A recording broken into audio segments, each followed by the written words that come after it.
ইলিশ মাছ দিয়ে বেগুন রান্না করব আজ। তো মাকে প্রথমত জিজ্ঞাসা করেছিলাম যে বেগুন দিয়ে ইলিশ মাছ রান্না করব।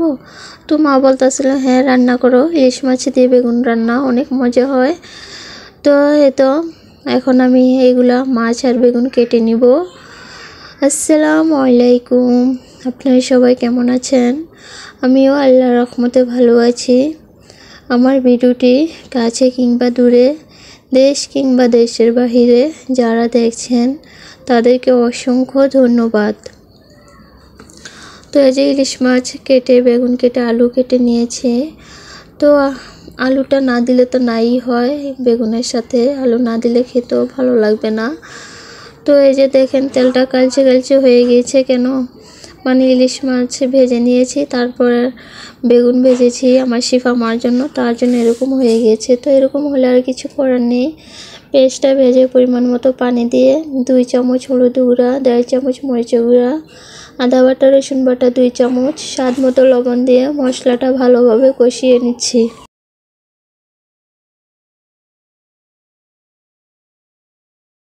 তো মশলা কষানো হয়ে গিয়েছে, এখন আমি আলুটা ভালোভাবে মশলার ভিতরে কষিয়ে নিব।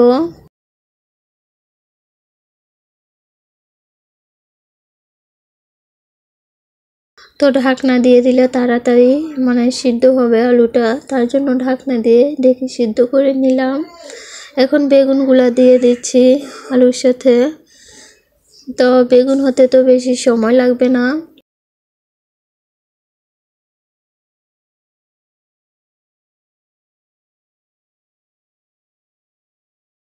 আমার ভিডিওটি যদি ইউটিউব চ্যানেল থেকে দেখে থাকেন প্লিজ সাবস্ক্রাইব করে পাশে থাকবেন। আর পুরাতন আপু ভাইদেরকে অসংখ্য ধন্যবাদ। তো এই যে কিছুক্ষণ কষিয়ে নিয়ে এখন পরিমাণ মতো পানি দিয়ে দিচ্ছি, যেন তরকারিটা হয় ওই পরিমাণেরই।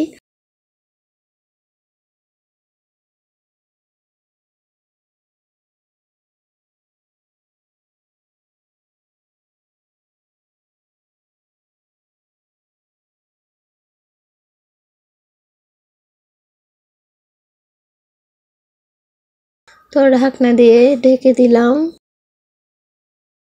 তো কিছুক্ষণ পর ঢাকনাটা উঠিয়ে নিলাম, বলক এসে গিয়েছে। এখন আমি মাছটা দিয়ে দিব।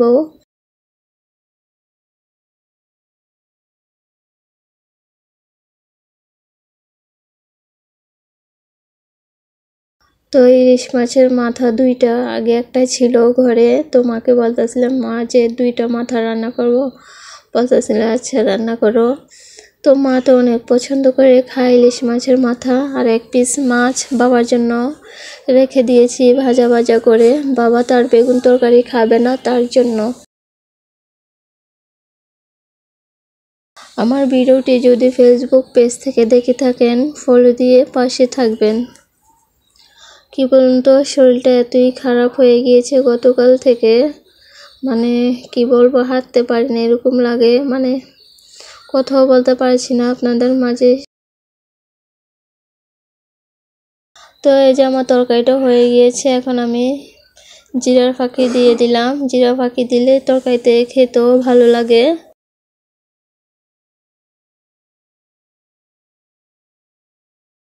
তো আর একটু লবণ দিয়ে দিলাম, লবণটা হয় নাই তার জন্য। ধনে পাতা কুচি দিয়ে দিলাম, ধনে পাতা দিলে তরকারির টেস্টটা আর একটু বেড়ে যাবে, তার জন্য। তো এই যে আমার তরকারি হয়ে আসছে, এখন নামিয়ে নিলাম পাতিলের ভিতরে। দেখেন কত সুন্দর একটা কালার এসেছে তরকারি, মনে হচ্ছে দেখেই খেয়ে ফেলতে মন চাচ্ছে, এত লোভনীয় হয়েছে। এভাবে আপনারা বাসায় একবার রান্না করে খেয়ে দেখবেন। তো এই যে লাচ্ছা পারোটা বানাই নিচ্ছি বিদেশিদের জন্য।